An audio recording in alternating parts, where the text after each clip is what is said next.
अस्सलाम वालेकुम प्यारी बहनों, रमजान की खुशी तो हम सबको बहुत होती है और ये खुशी उस वक्त डबल हो सकती है जब हम घर के तमाम काम भी वक्त पर करें और इबादत भी खूब सारी कर सकें। आइए आपको आमना की गुज़िश्ता रमजान ब्यूटीफुल जर्नी की तरफ लेकर चलती हूँ। आमिना बहुत पुरजोश थी। तहज्जुद, तरावी, कुरान की तिलावत सब कुछ पूरी तवानाई के साथ कर रही थी। उसके चेहरे पर रोशनी थी। ये रमजान मेरा सबसे बेहतरीन रमजान होगा। मैं इबादत भी करूंगी, पढ़ाई भी और घर के काम भी। लेकिन दूसरे हफ्ते के बाद आमना के अंदर तब्दीली आने लगी।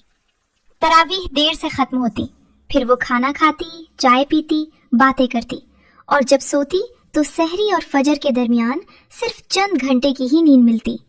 घर के काम उसको थकाने लगे। पढ़ाई पर भी कंसंट्रेट नहीं कर पा रही थी।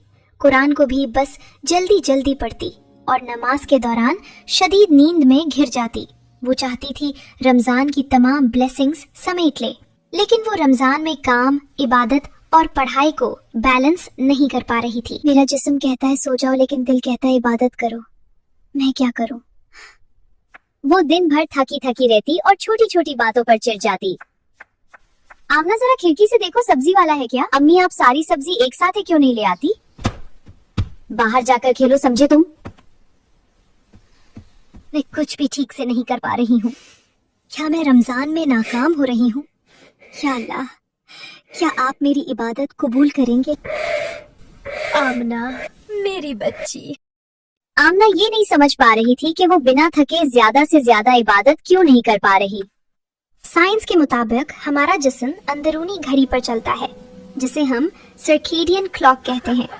जब रमजान में खाने, सोने और उठने का वक्त अचानक बदल जाता है तो ये घड़ी बिगड़ जाती है।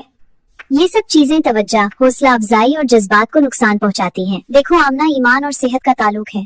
नबी करीम सल्लल्लाहु अलैहि वसल्लम ने फरमाया, तेरे जिस्म पर तेरा हक है। सुनो बेटा, नींद कोई कमजोरी नहीं, नींद भी इबादत है अगर नियत अल्लाह की रजा हो। आज से ये रूटीन अपनाओ। इफ्तार के बाद यानी मगरिब के बाद थोड़ा आराम करो और फिर तरावीह पढ़ो। तरावीह के बाद फौरन सो जाओ। सहरी और फजर के वक्त पर उठ जाओ। फजर के बाद थोड़ी देर कुरान पढ़ो और उसके बाद 1 से 1.5 घंटे की नींद लो। दिन के वक्त मुख्तसर नींद लो। ये छोटे छोटे नैप्स ना सिर्फ नींद की कमी को पूरा करते हैं बल्कि जिस्म को एनर्जी भी देते हैं। कैलूला यानी दिन के वक्त मुख्तसर नींद रसूलुल्लाह सल्लल्लाहु अलैहि वसल्लम और सहाबा का तरीका है। और इफ्तार और सहरी के दौरान सेहत बख्श और हाइड्रेटिंग चीजें खाओ। ज्यादा से ज्यादा पानी पियो। रात को ज्यादा कैफीन से परहेज करो ताकि तरावी के फौरन बाद सो सको।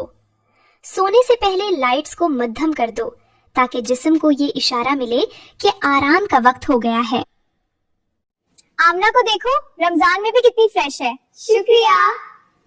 अब आमना का जिस्म और ईमान एक दूसरे से नहीं लड़ रहे थे बल्कि साथ चल रहे थे। सुकून इबादत का दुश्मन नहीं है बल्कि ये इबादत को मजबूत बनाता है। अल्लाह ने कुरान में फरमाया है, और हमने तुम्हारी नींद को सुकून का जरिया बनाया। अम्मी, अब मुझे इस आयत का मतलब समझ आया। बेशक अल्लाह हमसे बहुत मोहब्बत करता है। अब सब कुछ परफेक्ट था, घर के काम भी, स्टडीज भी और इबादत भी। आपी, आज आपका रोजा नहीं है क्या? वीडियो को लाइक और चैनल को सब्सक्राइब जरूर कीजिए। अल्लाह हाफिज।